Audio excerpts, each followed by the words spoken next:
Atari Sega nerd. He's the angry video game nerd. Of the asshole-ish variety.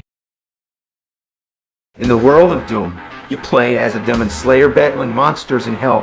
Sounds badass, right? Well, you know what isn't badass? Your unencrypted data being stolen and harvested by governments, hackers, and corporations. That's why I want to tell you about BIM VPN. Thanks to BIM VPN, the folks over at Screenwood will help fix your internet and encrypt your data, so you won't have to worry about it going into the wrong hands. I'm sure you'll see why it's popular. Make sure to consign the sucker 540 for a 5.40 discount.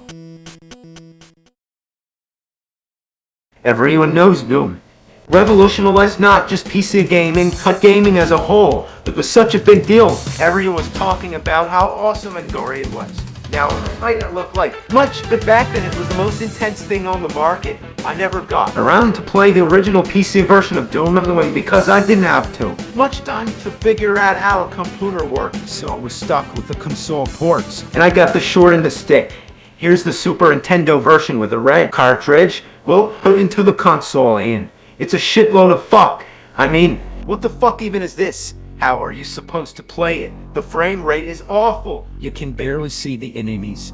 And the graphics are all fucked up. I mean, what were they thinking? This game is a good example of just because you can do it doesn't mean you should. Now we have the 30-twox port. I've already reviewed this piece of shit console a long time ago, but this version is defiantly better than the Nintendo one. You get this completely borderable. I mean, why was the system not powerful enough to run the game in full screen? It's much more readable than the Nintendo port, but it's still far from perfect. But you know what's even worse? The Jaguar version. Yep, they released them on the Atari Jaguar, and it's the worst version.